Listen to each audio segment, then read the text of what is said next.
നിങ്ങളുടെ ഇഷ്ട പരമ്പരകൾ എക്സ്ക്ലൂസീവായി സൺ നെക്സ്റ്റ് ആപ്പിലൂടെ തികച്ചും ഫ്രീ ആയി ഇപ്പോഴേ ആപ്പ് ഡൗൺലോഡ് ചെയ്യൂ.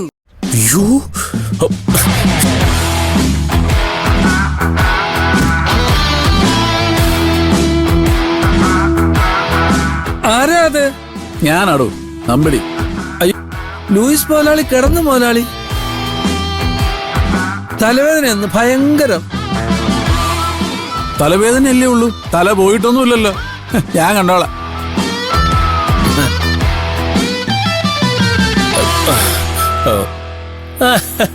ഇതായിരുന്നു നമ്പിടിയാ. ഇതാന്നോ തലവേദനയുള്ള പഞ്ഞിക്കാരൻ ലൂയിസ്? അല്ല, തലവേദന ആയിരുന്നു, ഇപ്പൊ കുറച്ച് കുറവുണ്ട്.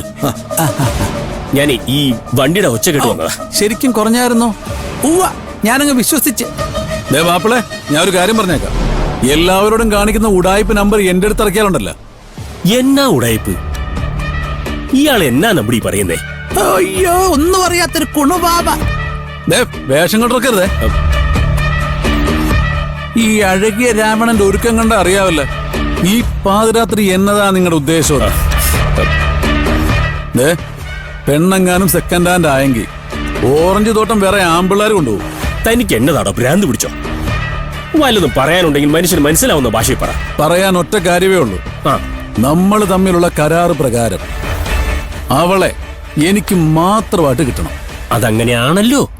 അങ്ങനെയാണെന്ന് ചുമ്മാ പറഞ്ഞുകൊണ്ട് മാത്രം കാര്യമില്ല, അങ്ങനെ ആവണം. അറിയാവല്ലോ, ചതിയിൽ വഞ്ചന കാണിച്ചാൽ തിരിച്ചങ്ങോട്ടും കിട്ടും. അവൾ ഏത് പരുവത്തിലാണോ ഇവിടെ വന്ന് കേറിയത് അതേ പരുവത്തിൽ തന്നെ എനിക്ക് വേണം. അച്ചായന് മനസ്സിലായോ? അതായത് കാക്ക കൊത്തിയ മാമ്പഴം അങ്ങ് കയ്യിലോട്ട് വെച്ചാ മതിയെന്ന്. ആ മാമ്പഴത്തിൽ ഏത് കാക്കയാ കൊത്തിയത്? ഇതുവരെ കൊത്തിയെന്നല്ല, ഇനി കൊത്താൻ ആർക്കേലും എന്നതേലും പ്ലാനോ പദ്ധതിയോ ഉണ്ടെങ്കിൽ അതങ്ങ് ചുരുട്ടി മൂലെ പള്ളി കൊണ്ട് വെച്ചേക്കണമെന്ന് പറഞ്ഞതാ. എന്റെ നമ്പടി താൻ ഇങ്ങനെ തുടങ്ങിയ കഷ്ടാട്ടോ. ഒരു കഷ്ടവുമില്ല. മനുഷ്യനെ ഇവിടെ കിടന്നിട്ട് ഉറക്കവേ വരുന്നില്ല. തനിക്ക് എന്നതാടോ? തനിക്ക് എന്നെ അത്രയ്ക്ക് വിശ്വാസമില്ലേ? അച്ചായ, മുഖസ്തുതി പറയാന്ന് വിചാരിക്കരുത്. എനിക്ക് അച്ചായനെ തീരെ വിശ്വാസമില്ല. നമ്പടി, അച്ചായനെ ഞാൻ തെറ്റ് പറയല്ല. പൂച്ചയെ വിശ്വസിച്ച് ഉണക്കമീനെ ഏൽപ്പിച്ച് എന്നെ പറഞ്ഞാ മതിയല്ലോ.